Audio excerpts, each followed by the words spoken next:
A ver, compartir pantalla. Y ahora el chat. Estamos, no se ven cajas negras raras ni nada en la pantalla, ¿no? A ver esto por si acaso. Estamos hablando de señales digitales y análogas. Dijimos que la ventaja de las señales digitales es que al ser digitales, o sea, números, es posible aplicar toda clase de tecnología digital para procesarlas. O sea, por ejemplo, comprimir datos, eh, usar toda clase de mecanismos de almacenamiento digital, obviamente. Eh, Dividirlos en paquetes y enviar el tráfico en paquetes, como lo que hemos estado discutiendo nosotros cuando hablamos de redes, y reensamblar el cuento después, etcétera. ¿Sí? Y además, si es que los números llegan medio mal, digamos, es posible reconstruirlo. Vamos a discutir un poco más adelante sobre técnicas de detección y corrección de errores. O sea, una serie de procesamiento que se puede hacer con señales digitales que no es posible hacer con señales análogas. La ventaja de las señales análogas es que requieren una circuitería mucho más simple para manejarlas, pero tienen la desventaja, digamos, de, bueno, precisamente no ser digitales. O sea, si es que las cosas llegaron mal y punto. No hay cómo saber cuáles son los errores y por lo tanto no hay cómo corregir. ¿Sí? Aquí tenemos la idea de una persona. Déjenme prender esta cosa tonta de aquí. Una persona utilizando un teléfono tradicional, análogo, y el efecto de eso es que se envía una señal que tiene una forma por poner algo, digamos, como esto de acá.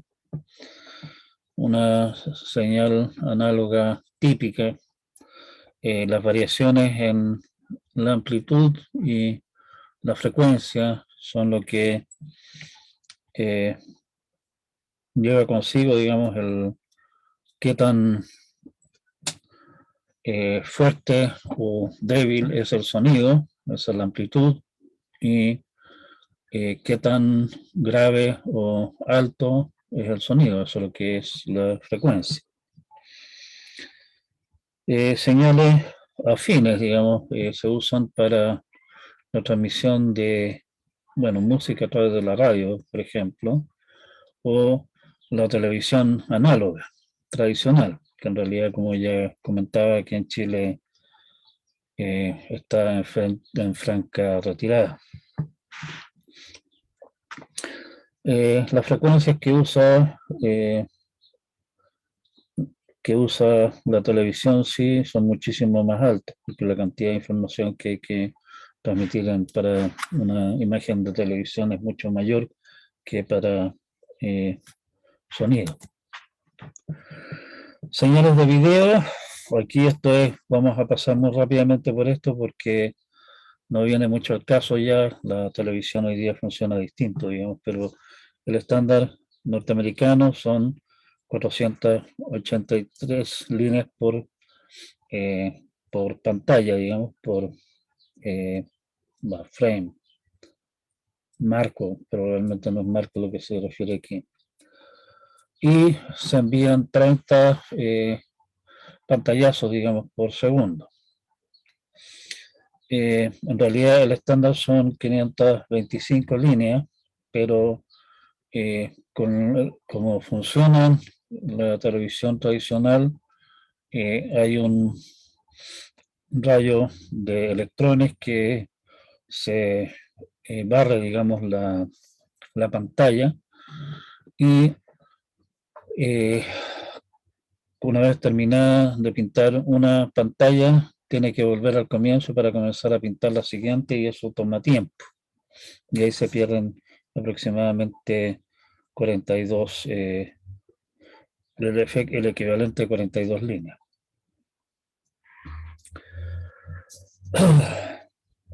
O sea, tenemos en total 15.750 líneas por segundo, o sea, una cantidad bastante alta.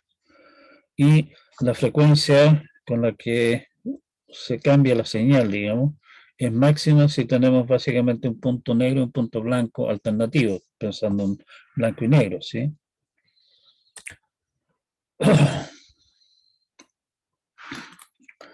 Eso es televisión, ¿sí? Tradicional. La televisión actual, si ustedes van y miran la especificación del televisor, digamos, usa mucho más puntos en la pantalla que la que usaba el estándar televisión análoga tradicional. En realidad esto es bastante desordenado, esta parte del cuento, pero bueno, ¿qué le vamos a hacer? Las señales que genera un PC, cuando ustedes tipean en el teclado, por ejemplo, por cada bit, en este caso está suponiendo 0,02 milisegundos, ¿sí? Y la señal se representa mediante un 1 se representa mediante un voltaje de menos 5 volts y un 0 se representa mediante un voltaje de 5 volts, ¿sí? Y con eso un teclado puede generar una tasa de datos de 50.000 bits por segundo, lo que se conoce también como 50 kbps. Lo de bps es bits per second, o sea, bits por segundo, ¿sí? Curiosamente la abreviatura calza perfectamente. Eso obviamente es datos binarios, digitales en el fondo, en una velocidad bastante baja. Bueno, 50.000 bits por segundo es muchísimo más que lo más rápido que un usuario común y corriente puede tipear, obviamente. Pero esa es más o menos la velocidad a la que funcionan ese tipo de dispositivos. ¿Qué opciones hay? Tradicional es transformar señales análogas en datos análogos, datos análogos en una señal análoga, como lo hace en realidad, por ejemplo, el teléfono tradicional. Llegan datos análogos en forma de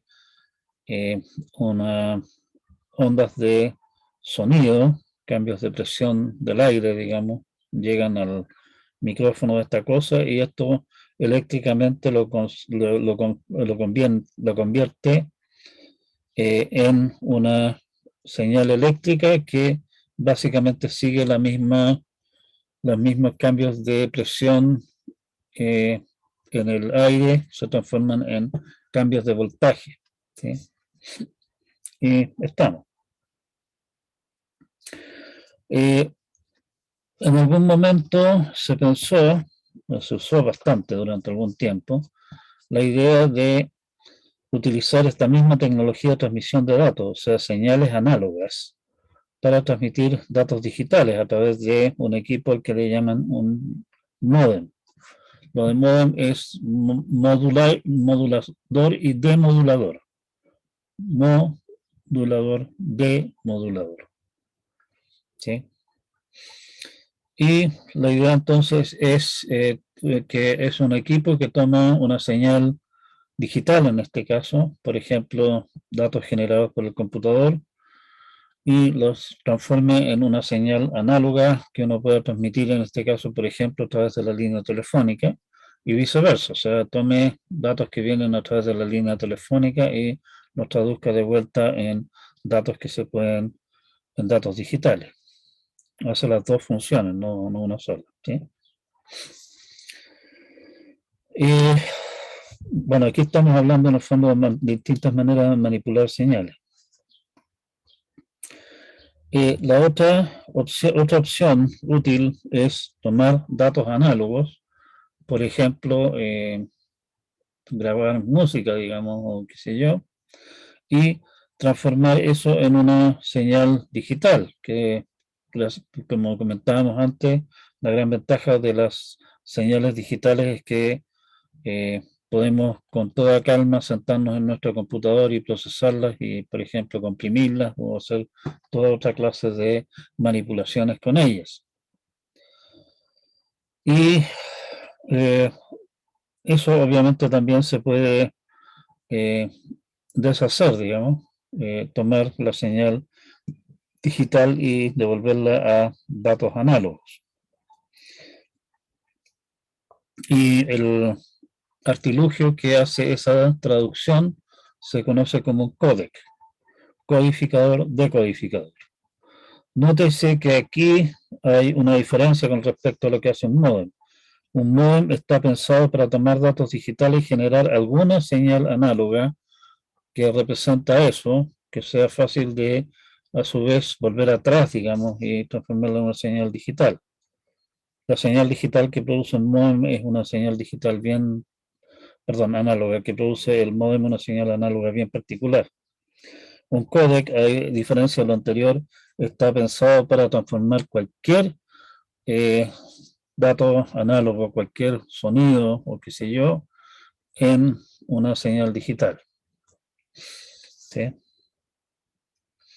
Y un transceiver básicamente lo que hace es transformar datos digitales en datos digitales, lo cual pareciera no tener demasiado sentido, pero si llega una señal digital que podría estar de alguna manera comprometida, o sea, de alguna manera dañada, lo que puede hacer esta cosa es corregirla y enviar una señal digital limpia hacia adelante. ¿Sí?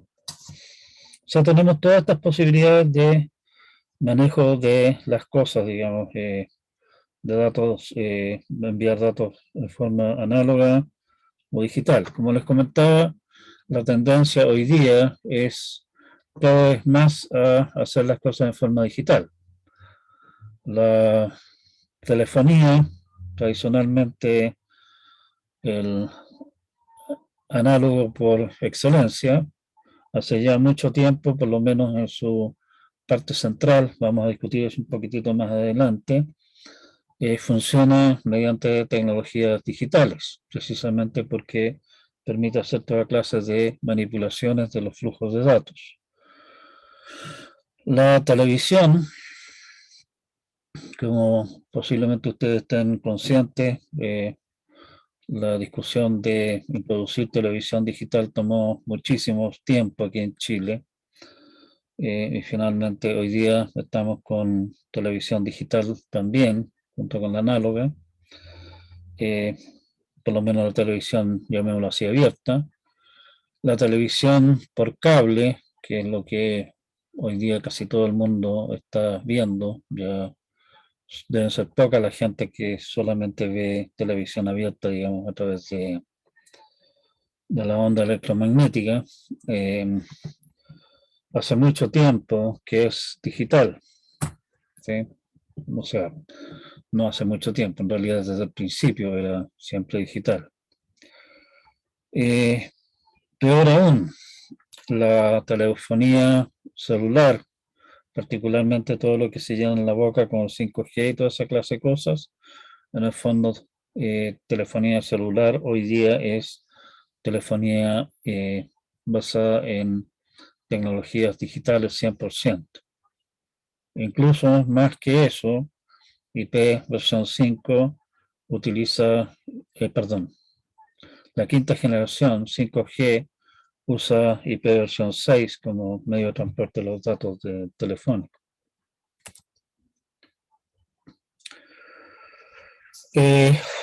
Aquí tenemos un par de, déjenme mover esta cosa que seguramente está tapando ahí, por lo menos a mí me tapa. Transmisiones de datos y señales. Tenemos las distintas opciones de datos análogos y datos digitales y señales análogas y digitales. Tenemos las 8 posibilidades alternativas que hay. ¿Sí?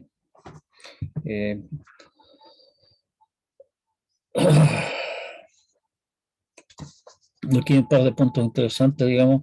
Datos análogos, existen dos posibilidades. La señal ocupa el mismo aspecto que los datos análogos, que es lo que ocurría con la telefonía tradicional, en el sentido de que el sonido se transformaba directamente en una señal eléctrica que seguía exactamente la misma forma de onda. Ese es uno. Y lo segundo es codificar los datos análogos utilizando una parte distinta del espectro. Y eso ocurre, por ejemplo, en la radio. La radio no utiliza las mismas frecuencias que usa la música o la voz que se está transmitiendo, sino que usa frecuencias completamente distintas, ¿sí? Utilizando algún método de codificación.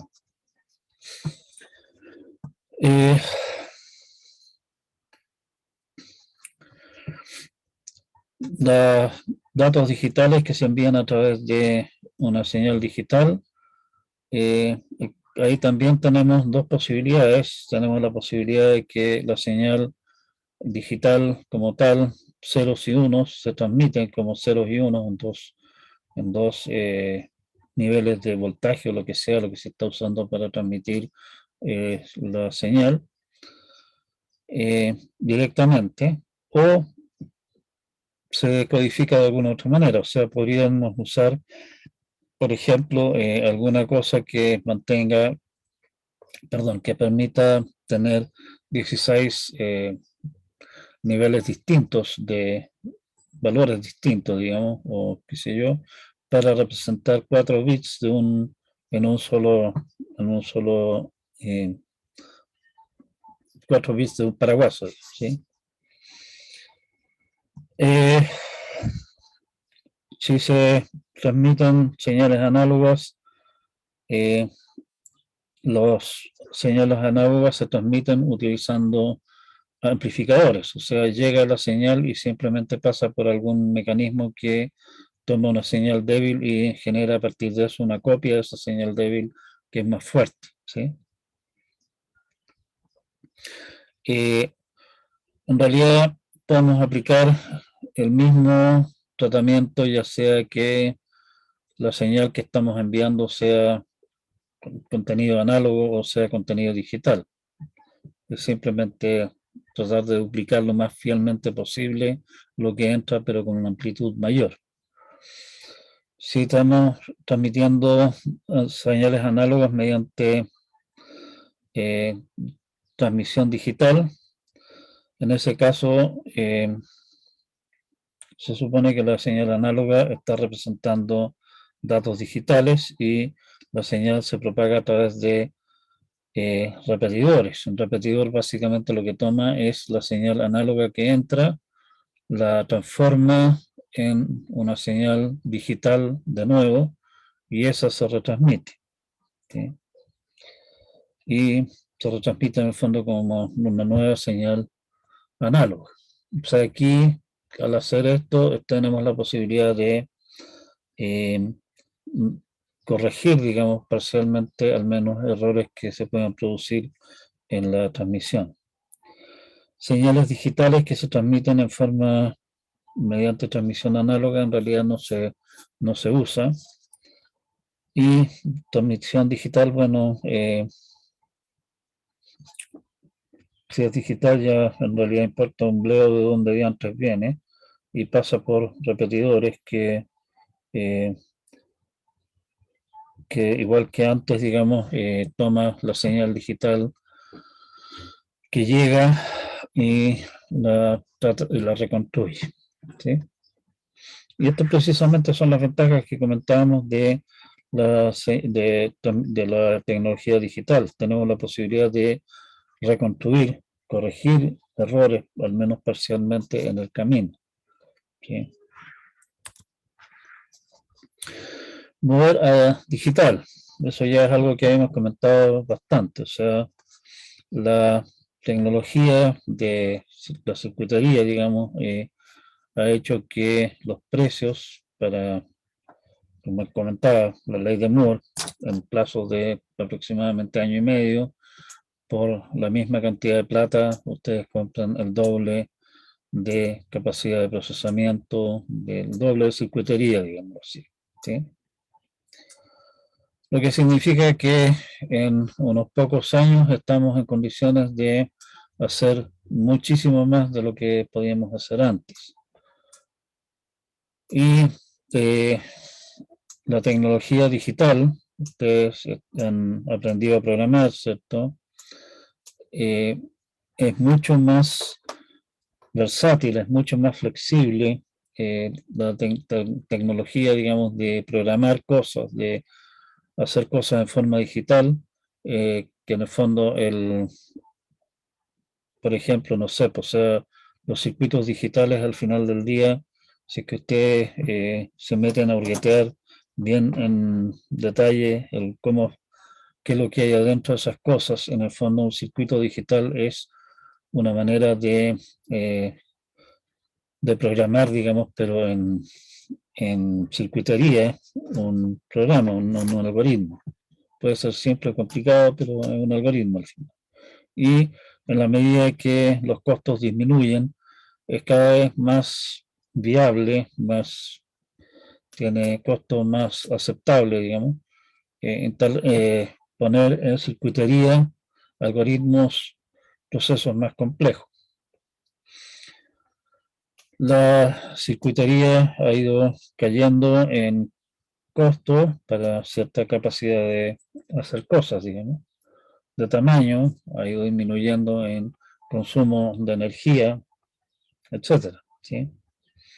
Y esa caída ha sido realmente extraordinariamente rápida. O sea, estamos hablando de que en un plazo de un año y medio estamos logrando el doble.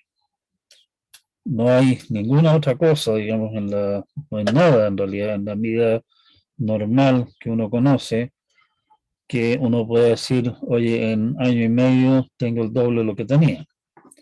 Salvo tal vez si estamos pensando en una guagua recién nacida que crece de recién nacido a alguien que ya está a punto de caminar en cosa de año y medio. Estamos hablando de esa clase de avances, digamos, ¿sí?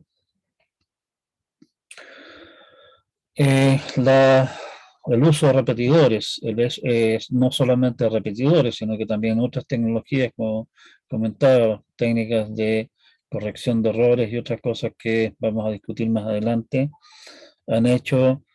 hacen posible hoy día transmitir datos sobre distancias cada vez mayores, utilizando canales de comunicación de calidad bastante dudosa, mientras se mantiene la integridad de los datos. O sea, podemos enviar datos a grandes distancias con gran confianza, digamos, de que lo que llegue al final sea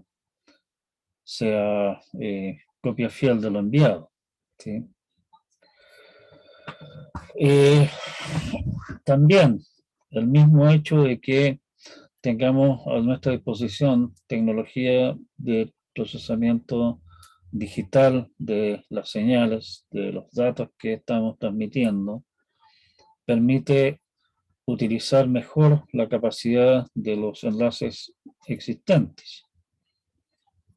Utilizando tecnologías digitales, cosas como las que ya habíamos comentado sobre computación de paquetes, en vez de decir, usted quiere hablar con Pepito que está en Arica, entonces tenemos que asignarle a esa conversación un par de cables, digámoslo así, de ida y de vuelta a esa conversación únicamente, y si es que ustedes no utilizan completamente con Pepito la capacidad de sus cables, hay gente parlanchina, pero no todos somos tan así de parlanchines, esa capacidad que no están usando en la conversación con Pepito simplemente se pierde. Así que así funcionaba la telefonía tradicional, digamos, tradicional, en épocas muy pretéritas. Utilizando tecnologías digitales, nosotros podemos en el fondo utilizar el equivalente de computación de paquetes y utilizar ese mismo, perdón, ese mismo par de cables que estaríamos utilizando solamente para conversar yo y Pepito en Arica, estarlo usando esa misma capacidad para varias conversaciones, y básicamente en aquellos periodos de tiempo en que yo no digo nada o Pepito no dice nada, digamos, utilizar esa capacidad para enviar conversaciones de otra gente sin que hayan líos.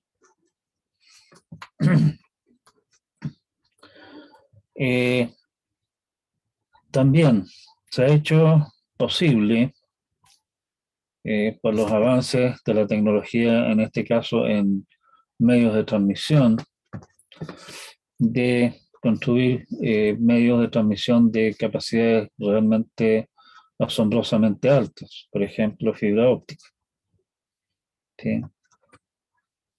Y esas capacidades extraordinariamente altas, muy rara vez va a poder ser ocupada realmente por algún par de contrapartes, digamos, conversando, y por lo tanto, para hacer uso efectivo de esa clase de capacidades es necesario utilizar mecanismos de multiplexación. Vamos a discutir pronto de qué se trata eso.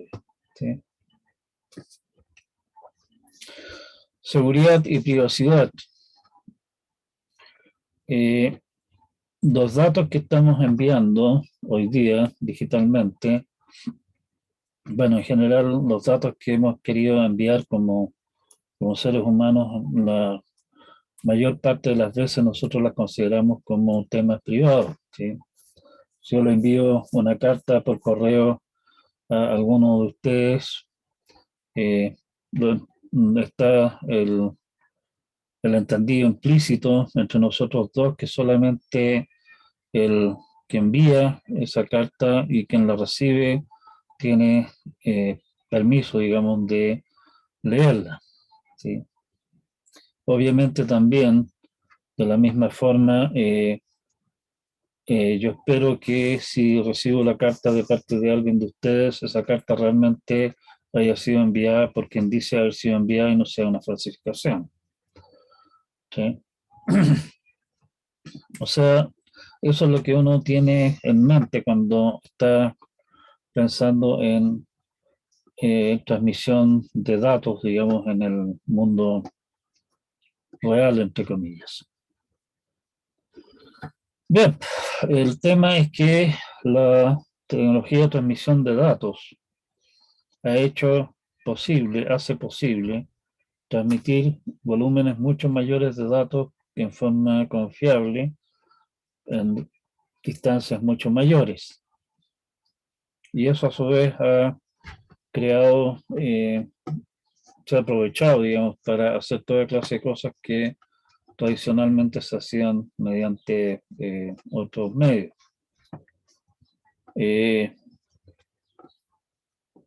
Mucho de lo que tradicionalmente se hacía en papel, hoy día se está haciendo en forma digital.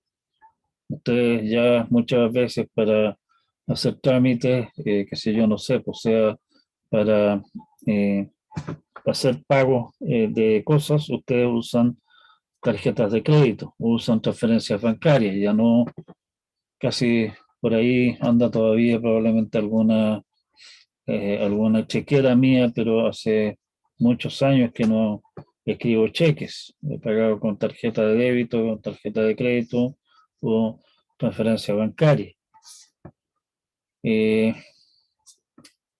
Hacía tiempo yo solía llevar una boleta de honorario para que me pagaran, digamos, por ejemplo, hacer clase en la Católica, no es donde yo hago clase normalmente.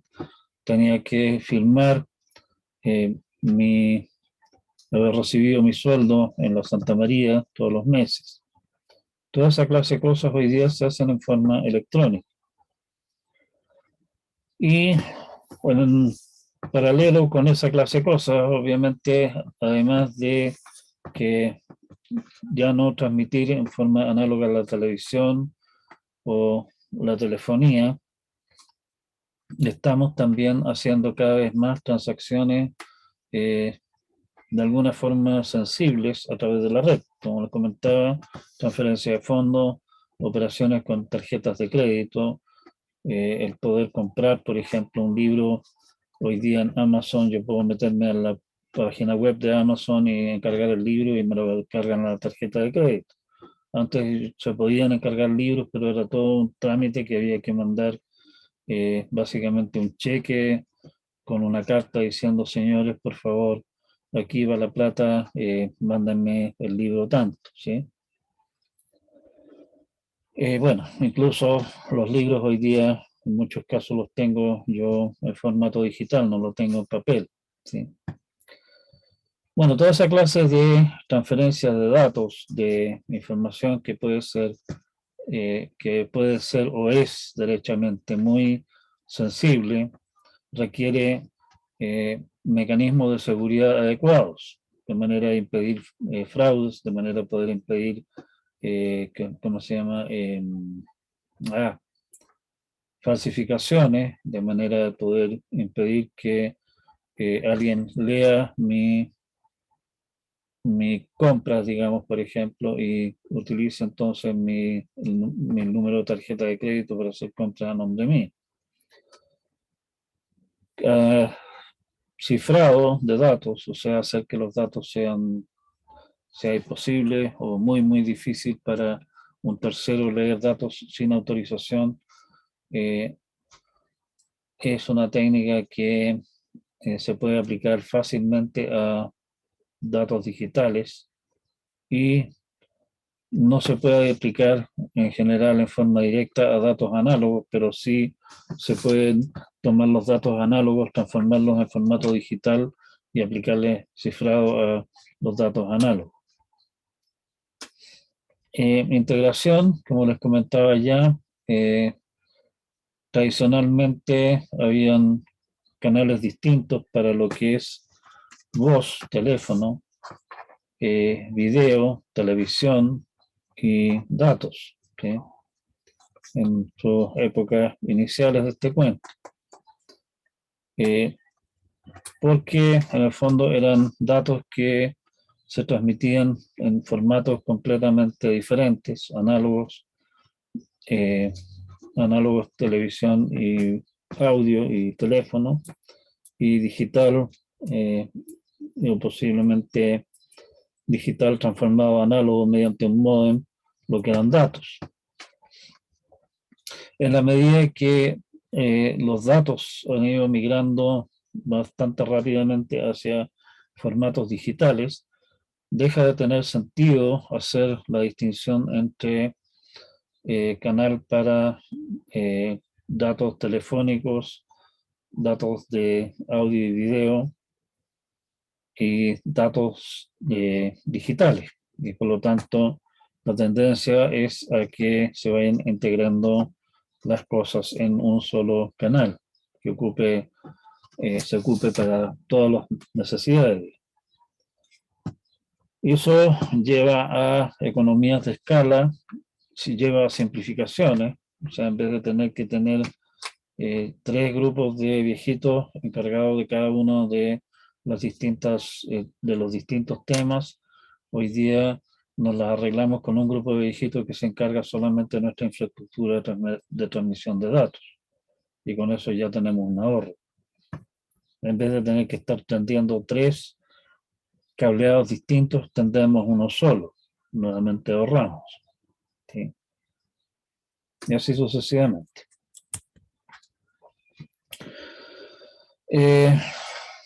Transmisión sincrónica y asíncrona. Aquí estamos yendo nuevamente a temas bien, aquí cuidado con esto, digamos, cuando lean esto aquí, el texto salta, digamos, de temas de nivel bastante global, general, alto nivel, a temas de nivel bastante bajo, bien al fondo del cuento, digamos. Así que eso, es un poco, marea un poco de repente.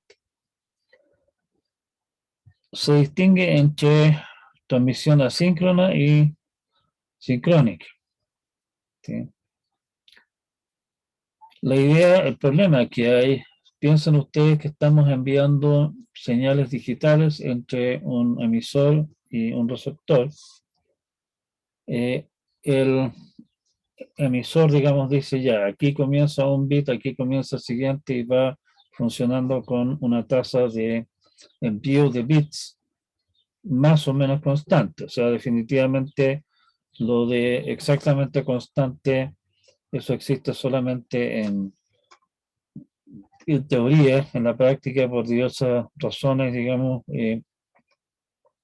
las velocidades a las que se van enviando las cosas, a las que van ocurriendo las cosas, puede ir variando, ya sea porque, no sé, el voltaje es un poquitito mayor y por lo tanto el cuento funciona un poquitito más rápido, o qué sé yo, que el equipo está frío y por lo tanto funcionaba lento, ahora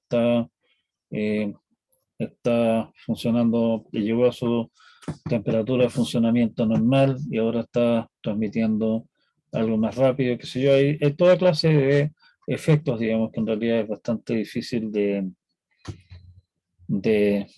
dar así en general, digamos. Probablemente la gente que se dedica a diseñar esta clase de cosas tiene clarísimo toda esta clase de cuestiones, pero yo, que soy un no experto en esto, definitivamente no tengo mucha idea del cuento, pero sí sé que las cosas no funcionan necesariamente siempre a una tasa exacta, ¿sí? De partida. O sea, puede haber variaciones ligeras, espero, en la tasa a la que está generando datos el emisor. Y la velocidad a la que va funcionando el receptor obviamente también sufre ese mismo tipo de fluctuaciones. Y también cualquiera que haya alguna vez tratado de construir algún equipo, sea lo que sea, digamos, con alta precisión, sabe lo tremendamente difícil que es lograr muy altas precisiones en el ámbito físico, ¿sí? En general, o sea, si ustedes van a, qué sé yo, alguna de las tiendas que venden partes y piezas de electrónica y miran los componentes que se venden ahí, ustedes se dan cuenta de que se venden, por ejemplo, resistencias y las resistencias normales tienen un rango, digamos, de error indicado en el mismo equipo. Mire, esto es más o menos 10%, ¿sí? Más o menos 10%, o sea, resulta alto. Entonces tenemos equipos de emisor y equipo transmisor que no funcionan siempre a la misma velocidad, cuyas velocidades van a ir cambiando en el tiempo porque el equipo se envejeció, porque, qué sé yo, porque está funcionando con voltaje ligeramente más alto, más bajo, millones de efectos que pueden cambiar eso. Y peor aún, el emisor y el receptor no necesariamente están funcionando a la misma velocidad, o sea, uno está funcionando un poco más rápido que el otro. El problema es que si estamos pensando en envío un 1 y me estáis demorando pensando en el ejemplo que estábamos viendo del teclado, el bit se demora 0,02 segundos,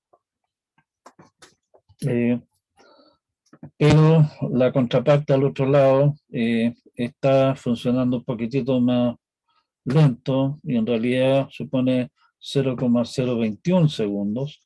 Bueno, está claro que después de un par de bits las cosas van a estar bastante descuadradas, ¿sí? Y donde uno dice aquí comienza la cosa, el otro está tal vez leyendo la mitad del bit. Y obviamente en esas condiciones la recepción va a ser cualquier cosa menos lo que se está enviando.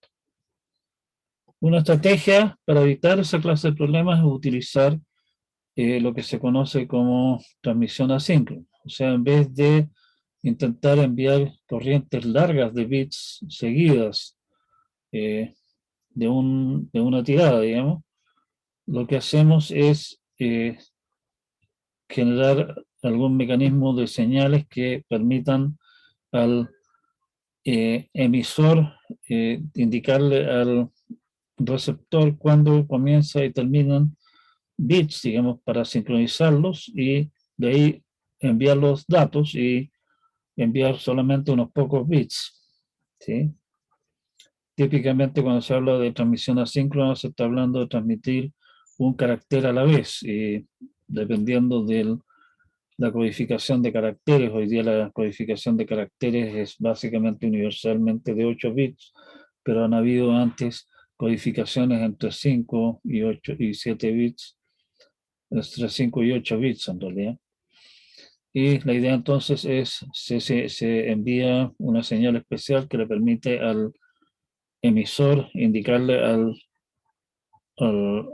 transmisor, indicarle al receptor de que comienza la transmisión y que atento, y este es el ritmo que estamos siguiendo acá, digamos, y de ahí se envía un carácter 5 a 8 bits, como digo, y el siguiente carácter se hace la misma operación. La ventaja de esto es que la sincronización se debe mantener razonablemente solamente dentro de cada carácter, o sea, un plazo de unos 8 bits o una cosa así. Y el receptor está entonces en condiciones de resincronizarse, o sea, en realidad tiene que resincronizarse cada vez que se envía que recibe un nuevo carácter. Aquí estamos hablando fundamentalmente no de datos que se envían en una corriente continua de datos, sino que estamos diciendo, oiga, envío un carácter ahora y tal vez envío un carácter en un segundo más y después dos caracteres en, qué sé yo, en medio segundo después y así. O sea, los datos acá son definitivamente en ráfagas, en forma esporádica, no son continuos, ¿sí? Transmisión sincrónica. La idea en transmisión sincrónica es que se envía un bloque de bits bastante más grande sin eh, estar para cada carácter básicamente enviando inicio y fin, ¿sí? Para evitar que haya que se vayan, digamos, desfasando, se vayan corriendo los relojes, los momentos en que cada uno supone que es comienzo y fin de bit, por ejemplo, entre el emisor y el receptor, entre el emisor y el receptor, se requiere algún mecanismo para mantenerlos sincronizados. Y las maneras de hacer esto son, básicamente, está la posibilidad de tener un par de, de líneas más, digamos, que sirvan solamente para enviar una señal de reloj que los mantenga sincronizados los dos, o de alguna manera empotrar la información necesaria para sincronización en la señal misma. Obviamente, el empotrar la información de sincronización en la señal misma es más deseable porque nos ahorramos cableado, ¿sí? Y en el caso de transmisión sincrónica, se habla de un frame, un marco de datos, que básicamente un frame consta de alguna clase de preámbulo, alguna clase de también que se usa para sincronizar y indicar inicio del envío de datos, los datos propiamente tales y alguna clase de postámbulo. Postámbulo básicamente sirve para cerrar el cuento, ¿sí? Y dentro de los, junto con los datos, generalmente se envía alguna clase de, se aprovecha de enviar alguna clase de información de control. La gracia de la transmisión asíncrona, como no se requiere sincronización ni gran cosa de precisión, digamos, entre emisor y receptor, no se requiere mucha lógica tampoco, estamos hablando de enviar y recibir de un carácter a la vez. La circuitería es relativamente sencilla, funciona con cableado relativamente barato también, ¿sí? A cambio de eso, sí, está claro de que todo el cuento de que para cada carácter tengo que enviar alguna clase de inicio de sincronización entre emisor, transmisor y receptor y toda esa historia, el hecho de que esto está pensado para envío relativamente esporádico de datos. Transmisión asíncrona significa transmisión de datos a velocidades relativamente bajas, ¿sí? El uso del canal de datos con transmisión asíncrona es bastante pobre, ¿sí? Con transmisión sincrónica, como se están enviando mayor cantidad de datos útiles, digámoslo así, por datos de burocracia, o sea, sincronización, información de control, preámbulo, postámbulo y cosas raras de esa clase, el uso del canal puede ser muchísimo más alto, ¿sí? Como estamos incluyendo además información de control, esto puede servir también para conexión no solamente entre un emisor, entre un transmisor y un receptor, sino que podemos tener un transmisor y varios posibles receptores, que en el fondo en la información de control le digamos, oiga viejito, este es para el amigo número 5, los otros por favor hagan caso omiso, ¿sí? O sea, se pueden hacer otras cosas más con transmisión sincrónica. Obviamente, todo esto requiere circuitería más compleja y por lo tanto más cara. Ya, volviendo ahora, o sea, yendo ahora tal vez incluso a un tema más de bajo nivel, daños que se pueden producir en la transmisión de datos. La señal recibida, dice, puede ser distinta de la señal enviada. Lo de puede en realidad es bastante optimista, digamos. En general, la señal recibida va a ser distinta de la señal que se transmitió. Y el resultado entonces es que en el caso de transmisión análoga, obviamente al recibir una señal distinta de la enviada, bueno, lo que estoy recibiendo es diferente de lo enviado y eso definitivamente significa que la señal, la calidad de la señal se degrada. Obviamente ahí es donde entran a batallar la gente, los electrónicos, esa clase de cosas para hacer esfuerzos heroicos para evitar en la medida de lo posible esa clase de efectos. En el caso de señales digitales, si la señal recibida difiere de la transmitida y difiere lo suficiente, esa diferencia puede hacer de que el receptor interprete mal, o sea, se envió un 1 y el otro entendió un 0, ¿sí? Y eso significa entonces que llegan bits errados. Los efectos más importantes en esta área son la atenuación y la distorsión que se produce por atenuación. Ahí vamos a conversar inmediatamente de qué se trata esa clase de cosas. Distorsión por retardo y fundamentalmente ruido.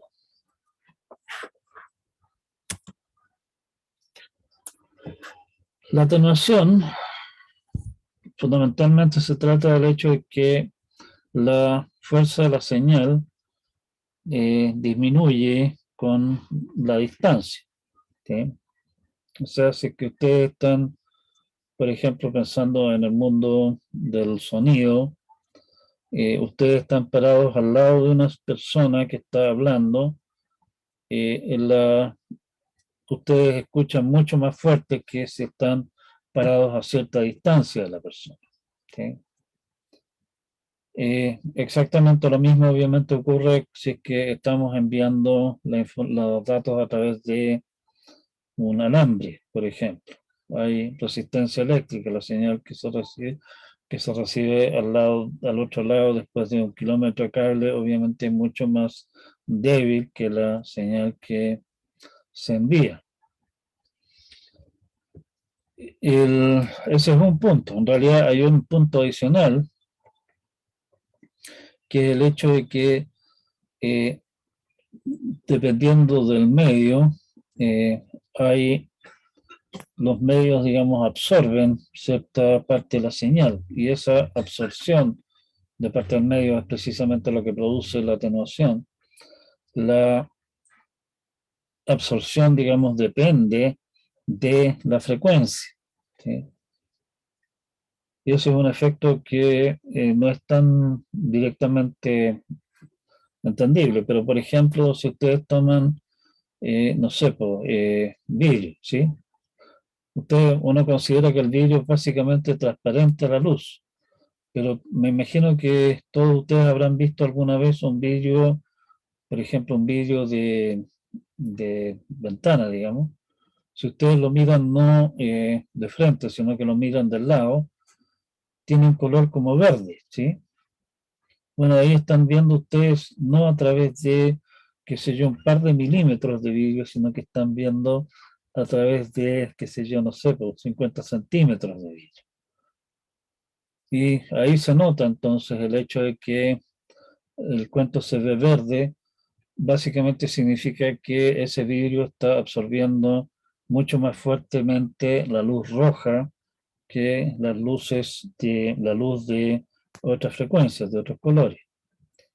El resultado es que si ustedes ven a través de un vidrio de ese tipo, están viendo los colores diferentes de lo que son realmente. Lo mismo ocurre obviamente si ustedes toman un vidrio de color que explícitamente, digamos, cambia, absorbe más de un color que de otro, típicamente, por ejemplo, no sé, pues sea lentes de sol, ¿sí? Están viendo los colores en forma distinta de lo que son en la realidad sin estar el vidrio entre medio. Ese mismo tipo de efecto en el fondo lo produce cualquier medio de transmisión, ¿sí? Ciertas frecuencias pasan con mucho mayor facilidad, son mucho menos absorbidas, digamos, que otras. El resultado es que, si lo piensan en términos de la curva de frecuencias, lo que hablábamos del ámbito de frecuencias, eh, la curva se cambia de forma, se distorsiona. Y eso se llama distorsión por atenuación. Aquí tenemos un par de curvas, digamos, que mostrando cómo se comporta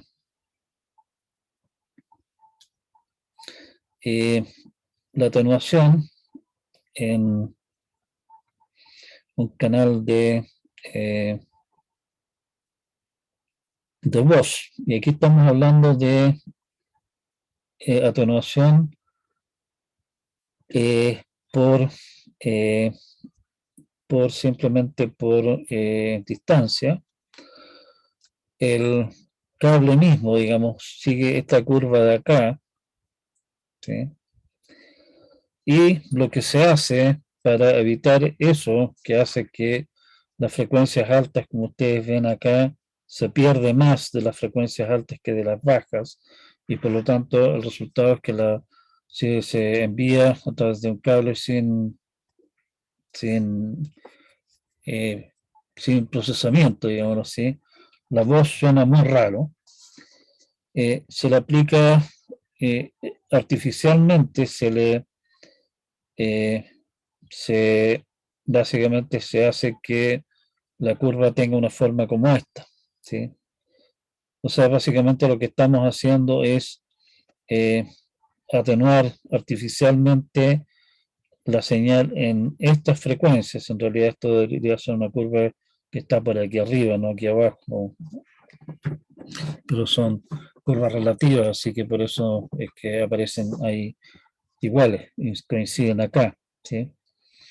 Y esta curva de acá es bastante más parecida a plano y por lo tanto atenúa en forma más o menos pareja en las distintas frecuencias y el efecto de distorsión disminuye notoriamente.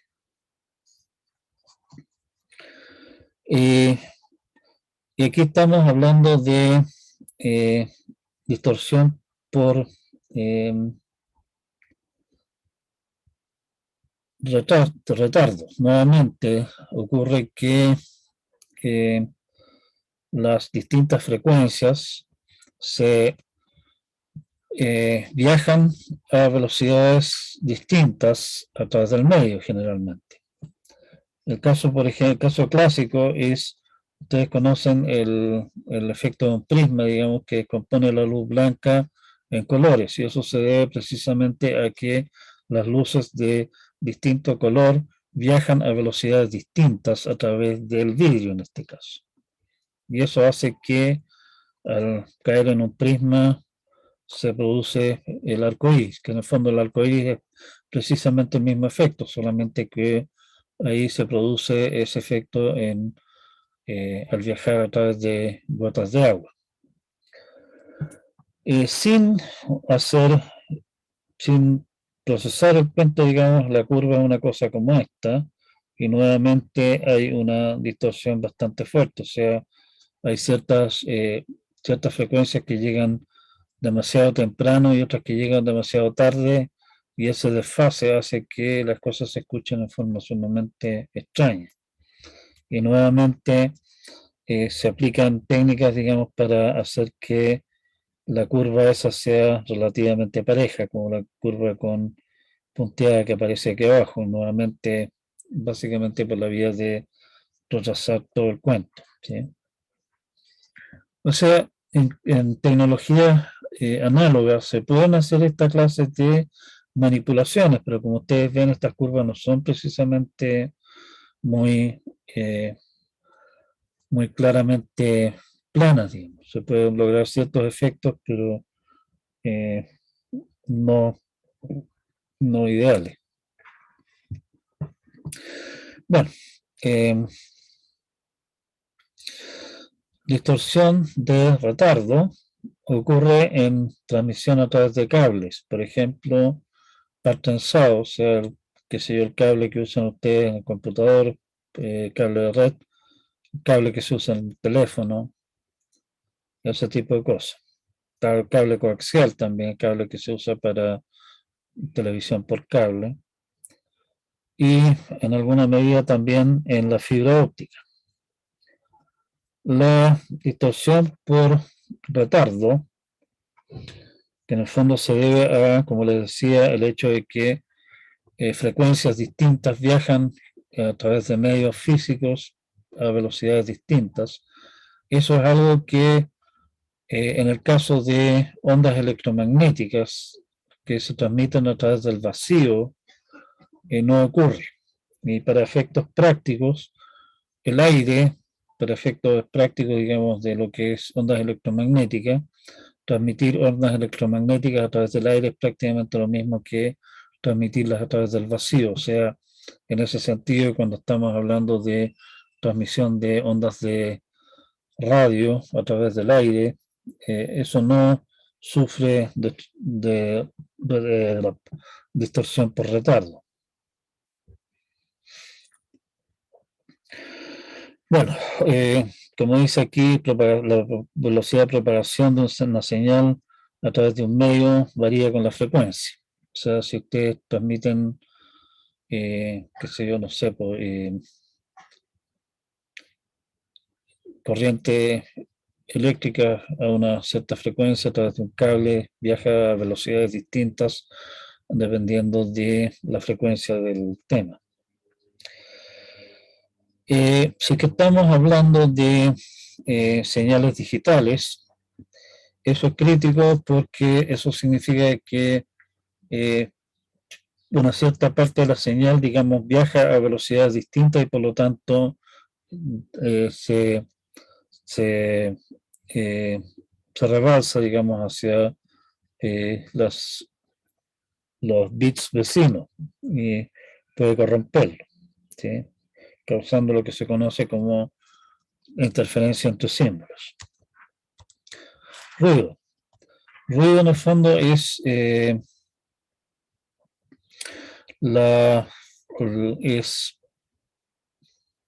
señal, digamos, no deseada, que no se transmitió.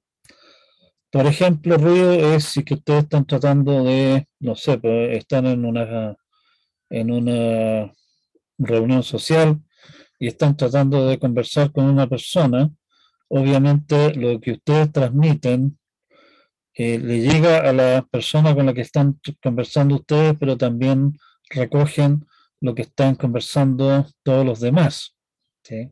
Y en ese sentido, desde el punto de vista de lo que ustedes están tratando de transmitirle a esa persona, lo que están conversando los demás es ruido, es una señal no deseada que en realidad no tenemos cómo evitar, cómo eliminarla, digamos, ¿sí? Eso es ruido, digamos, ¿sí? O que hay bulla porque, no sé, o sea, están pasando autos y no se escucha bien lo que estamos tratando de conversar. En general, o sea, hay varias fuentes de ruido distintas. Una fuente de ruido particularmente importante y particularmente molesta en realidad es lo que se conoce como ruido térmico. Resulta que, y aquí entra a tallar toda la parte de la física cuántica y todos esos cuentos,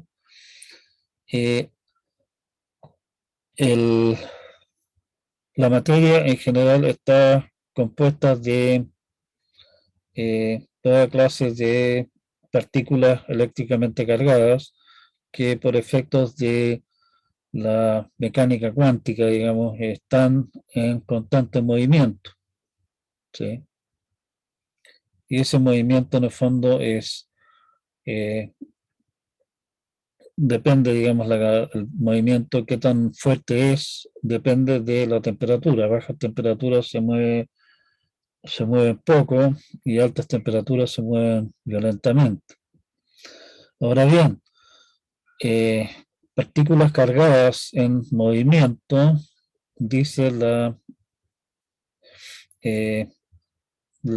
electrodinámica, digamos, nos dice que eso produce una señal electromagnética, ¿sí? El resultado final entonces es que si es que ustedes tienen algún equipo cualquiera, un medio de transmisión cualquiera, ese va a estar en constante agitación, digamos, por efectos de la temperatura, y eso va a generar una señal que le llaman ruido térmico, que es constante y que en el fondo no hay cómo eliminarla, porque es una señal que viene por el mismo hecho de que ese medio, ese cable, ese transistor, qué sé yo, está funcionando a una temperatura, a cierta temperatura, ¿sí? Entonces tenemos esas dos, tenemos, digamos, unas fuentes de ruido externas, llamémoslas así, y fuentes de ruido internas a los mismos equipos. Ruido que no es el ruido térmico, tenemos ruido que se conoce como ruido de impulso, causado por Interferencia electromagnética externa. El caso clásico de esta clase de ruido es, por ejemplo, el hecho de que caiga un rayo produce ¿cómo se llama? Una punta, digamos, de electromagnética. El ruido de impulso no es continuo, consiste de puntas irregulares. Su característica principal es que es de corta duración y alta amplitud. En el caso de señales análogas es un problema menor, pero es un problema muy grave en el caso de señales digitales. ¿Sí? En el caso de una señal digital, digamos, un impulso simplemente pasa a llevar una cierta cantidad de bits y sería todo. Otra posibilidad de ruido que hay es lo que se conoce como crosstalk, que es básicamente hablar cruzado, digamos, se cruzan los alambres, como le dicen, como uno lo decía en teléfono, que ocurría eso de repente que uno escuchaba conversaciones de otras personas a través del teléfono, un teléfono análogo tradicional. Que se refiere a situaciones en las cuales la señal de una línea, digamos, de alguna forma se llega a otra. Puede ocurrir por cosas tales como acoplamiento eléctrico entre pares trenzados vecinos. Si ustedes envían una señal eléctrica que varía en el tiempo a través de un par de conductores, ustedes saben que eso produce una onda electromagnética. Y esa onda electromagnética, a su vez, en un par de conductores vecinos, produce lo que se llama inducción, o sea, una corriente eléctrica. O sea, de esa manera, en el fondo, ustedes pueden tener pares de conductores a través del cual en uno envían una señal y esa señal de alguna manera, o sea, no de alguna manera, de esta manera se replica en parte en forma mucho más débil, obviamente, pero se replica en el otro. Que en el fondo eso así es como funcionan las antenas, ya que estamos en eso, ¿sí? El punto es que en este caso, si es que estamos utilizando varios cables que van juntos, digamos, la información, los datos que fluyen, la señal que fluye por un par de cables, es ruido en los otros, ¿sí?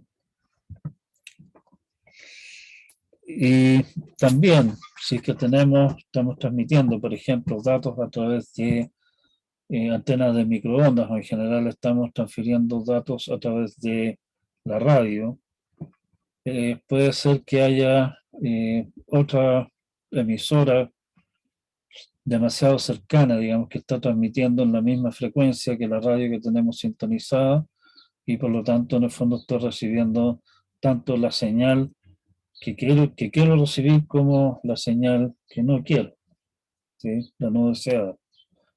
Lo que hablaba también de la situación de que estuviéramos en alguna reunión social y estamos tratando de conversar con una persona, pero nos llega lo que conversan las otras. También este mismo tipo de problema.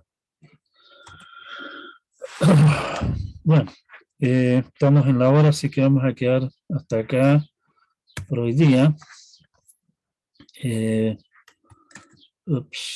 Déjenme. Ahí está Zoom. ¿Va?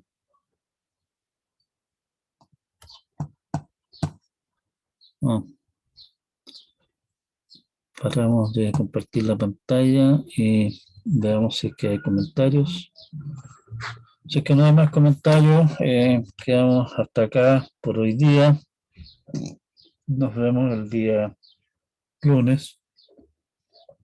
Estamos en realidad a mitad de semana, pero como no nos vamos a ver el resto de la semana, que pasan Un buen resto de semana y descansen este fin de semana. Pásenlo bien.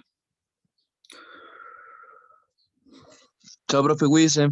Cuídense mucho. Chao, chao. Chao, profe, que esté bien.